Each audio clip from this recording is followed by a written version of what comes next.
Welcome to Our Girl Relationships. We talk about the problems people face in their day-to-day lives. Let's start with the video. My ex-husband's name is Daniel, 35, male. We were in the same high school growing up, but remained acquaintances till about 10 years ago when we got married. I was already deep into my career as a lawyer. He worked as a teacher in a nearby well-reputed high school. We were both financially stable and never had to depend on each other to make ends meet. I was watching a game with my friends at a local pub one night 10 years ago when I met Daniel.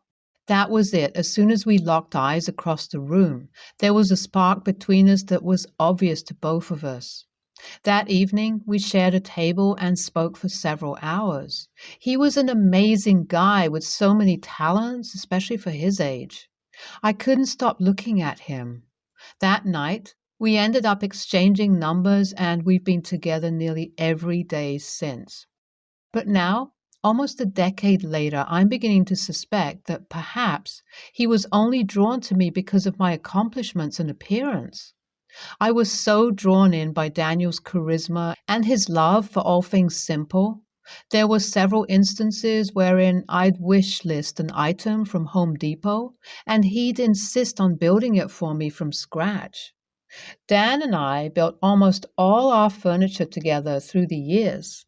Starting off strong from the beginning itself, we rushed into marriage right away within 3 months of knowing each other.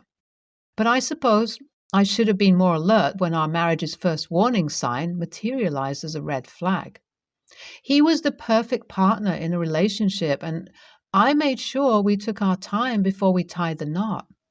You see, his love for me grew exponentially, and not in a positive manner either. After a year of our marriage, he started digging deep into my circle of friends, especially the men around me.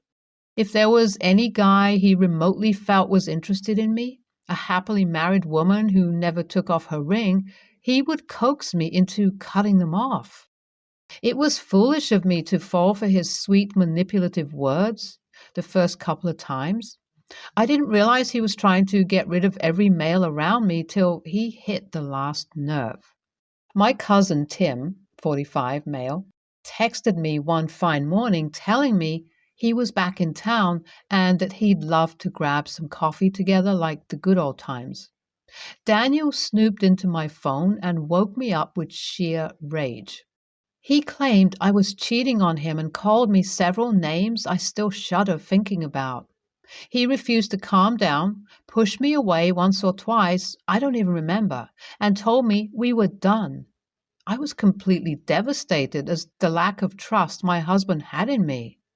Why was he that distrustful? Did I do something wrong in the past to have triggered him? Did he numb down his emotions this entire time? Growing up, I only had brothers around me, which meant the occasional WWE moves on me, Nerf gun fights, going to hockey games together, and so much more. I was close to all of my brother's friends, but they all treated me like their baby sister. Was my husband insecure about my proximity to men all these years? A week later, my husband showed up at the door and got down on his knees to apologize. Before I could even explain myself or who Tim was, Daniel started begging for my forgiveness. He told me he found out the truth from a mutual friend and that he felt so guilty about throwing a tantrum without hearing me out. Funny enough, he still wasn't hearing me out. He kept begging me to take him back. I lost count. I still loved him and I couldn't be so harsh as to not give him a second chance. We moved back in and things seemed to be going well once again. We were back to our old loving ways and he stopped stalking every move of mine, which felt like a breath of fresh air, honestly. Cooking dinner together every night after work felt romantic and we could finally hold proper conversations once again. I guess you could call it the calm before the storm because he went right back into his old stalking and obsessive ways. The trigger was a congratulatory bouquet my colleagues gifted me at work. Mind you, it wasn't just a single person, let alone a man who gifted me the bouquet. My whole team gifted me a box of chocolates and a beautiful arrangement of tulips to congratulate my promotion to the position of senior associate in the firm. I couldn't wait to get home to my husband and tell him about it. I frantically knocked on the door and jumped into his arms, but he once again pushed me with so much force I almost fell to the ground. He demanded what is in my hands and who gifted them to me. The only improvement here was that I at least got to tell him something before he stormed off in his car. I told him that I got promoted and wanted to celebrate my promotion with him, and that the flowers were from my team, to which he countered me with a, "How many men are in your team exactly?" I can't believe how he always managed to turn even the happiest day of my life into a disaster because of his inability to trust with the bare minimum. This time, I didn't bother trying to run after him or try to contact him. I let him leave, and I hoped I never had to deal with his pathetic self ever again. I still remember sipping on some wine that night, trying to make the most out of the remaining hours left. I celebrated my promotion alone in my living room, watching a rom-com movie with some pizza and wine. I removed the wedding band and cried myself to sleep. The inability to wrap my head around his insecurity, despite my desperate attempts to make sure no man could ever hamper our marriage, gave me insomnia for days. And it was about time I put myself first. Of course, he tried coming back into my life a couple of times, but I was certain that he was not going to change at this age. Promises with no action are just manipulation at their finest, and I wasn't going to let my mental health be wrecked by him. We still lived under the same roof since we bought it together.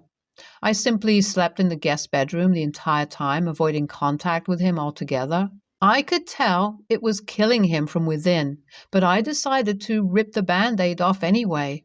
A month after he moved back in, I slammed the divorce papers on the desk as he munched on some granola for breakfast. You could see him turning red with fury. He flung a fork at me.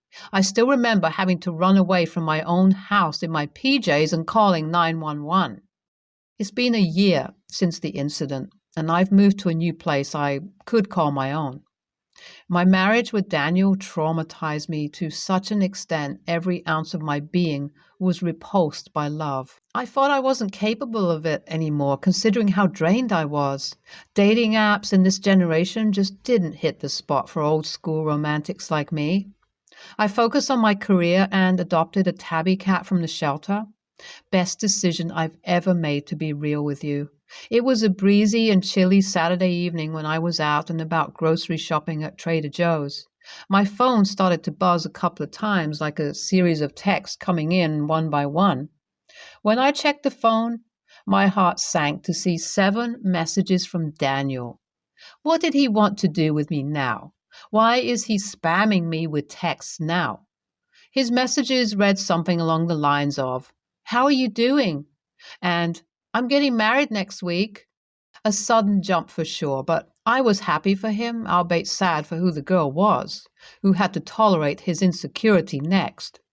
I responded by congratulating him and telling him I'd try my best to come, but I could be busy on the actual date of the wedding, since it's a weekday.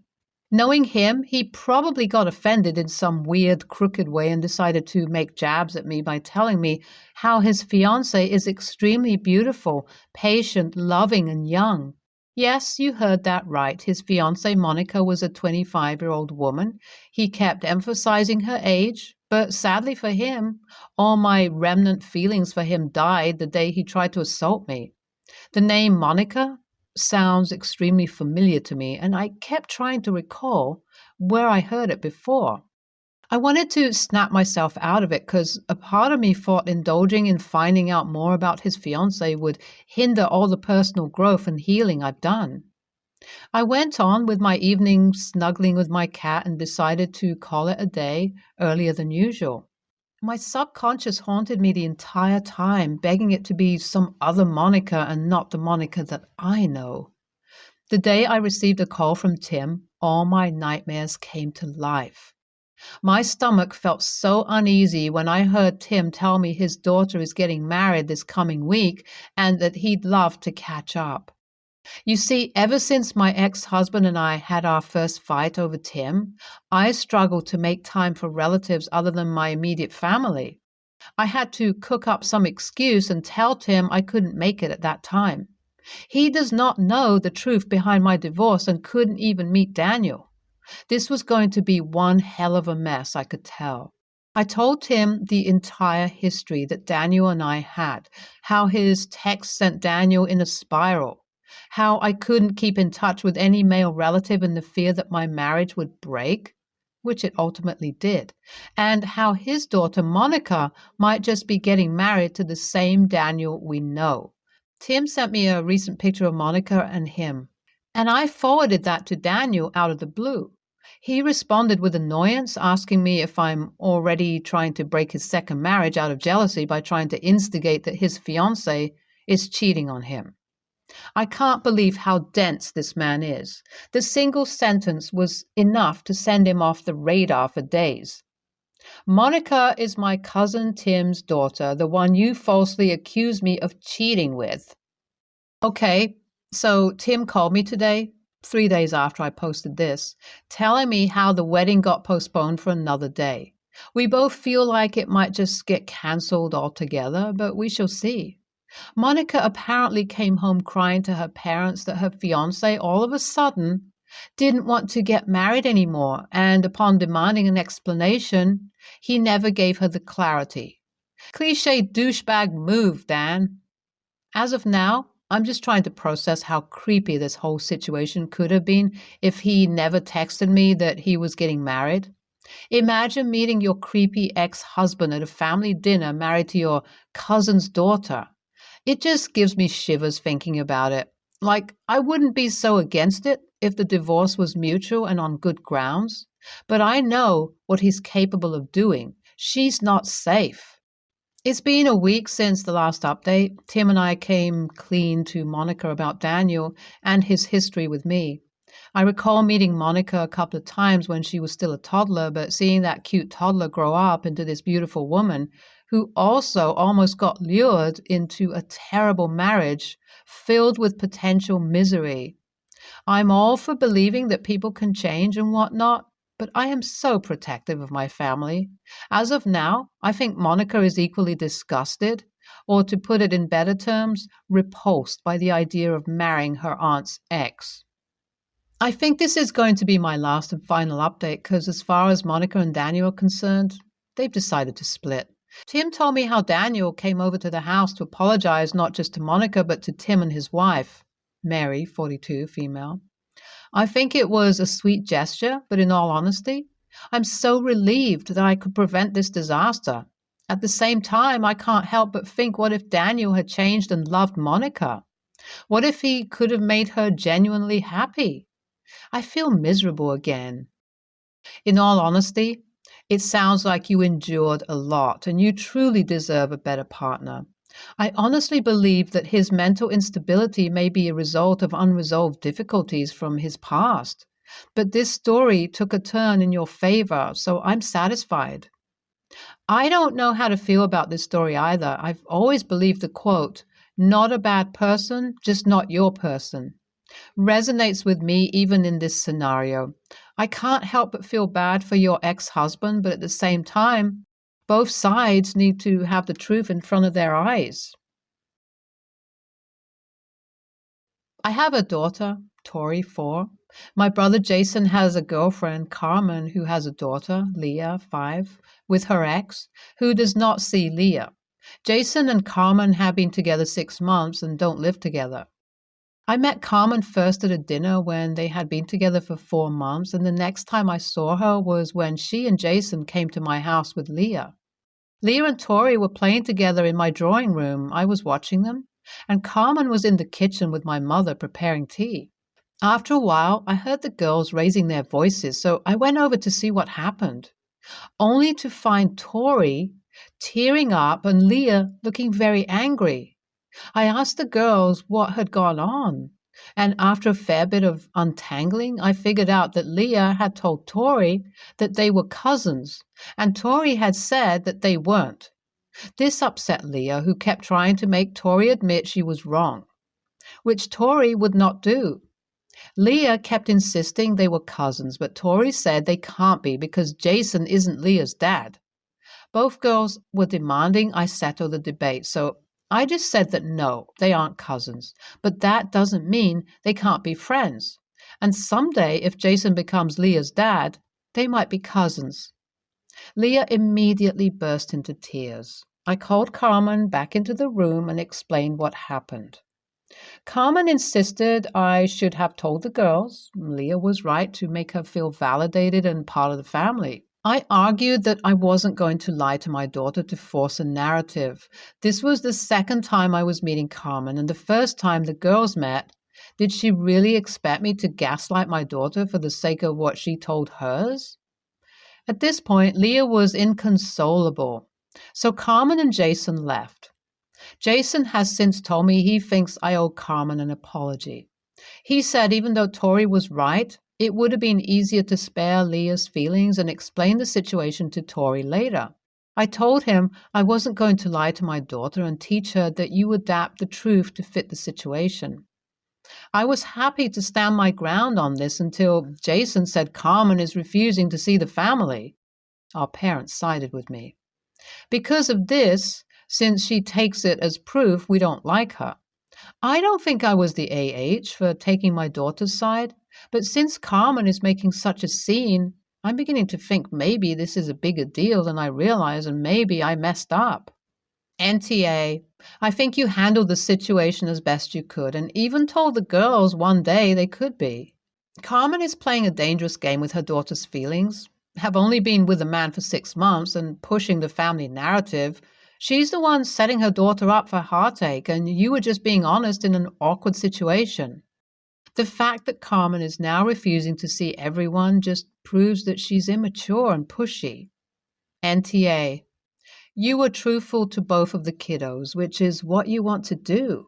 And you're spot on. Leah and Tori are not cousins, but that shouldn't stop them from being friends. No, you handled the situation quite right. My husband and I have 3 girls, 7, 5, 4. Both of us have very demanding jobs, and we both work long hours and occasionally travel for work. When my oldest was born, we planned on getting a nanny, but my mother-in-law and father-in-law didn't want her to be raised by a stranger. So they moved in with us and took care of her, helped around the house when my maternity leave ended. As much as I love my mother-in-law and father-in-law, I can't live with them. My husband felt the same, so after a few months, we bought them a house very close to ours. It's in our name, but we furnished it and pay for everything except for groceries. The house has 4 bedrooms and 3 bathrooms. The girls currently share a room and have a twin-over-queen bed. My oldest has the top bunk, twin, and the younger 2 share the queen. The younger 2 used to fight over blankets, so we got them each a sleeping bag. My 4-year-old has a unicorn, my 5-year-old has a mermaid, and my 7-year-old also wanted one and got an elephant. These aren't like camping sleeping bags. They're thick and extremely soft, and the girls love them. My brother-in-law, sister-in-law, and their kids, female 6, male 4, were visiting, and the kids stayed in my kids' room. I wasn't thrilled when I heard they were staying in my kids' room, but my mother-in-law assured me that she would take all of the toys out and that the kids just liked the bunk bed. My kids were spending the night with their grandparents for one of the nights that my brother-in-law and his family were there. I told my mother-in-law that my kids would get their room and everything went fine. Until I got to the house with the kids, and my niece and nephew were both throwing tantrums because they didn't want to give back the sleeping bags. I pulled my mother-in-law aside and asked why the kids were using my kids' sleeping bags, and she said that the kids liked them and that families share. This is my kids' bedding. I get them sharing some toys, but not their sleeping bags, especially when she knew that they'd have my girls that night. They're too big for her to throw both of them in the washing machine, and at that point, it was too late for them to do 2 loads of laundry, so my kids had to go without their sleeping bags. I told her from now on, none of the other grandkids will be sleeping in my kids' rooms.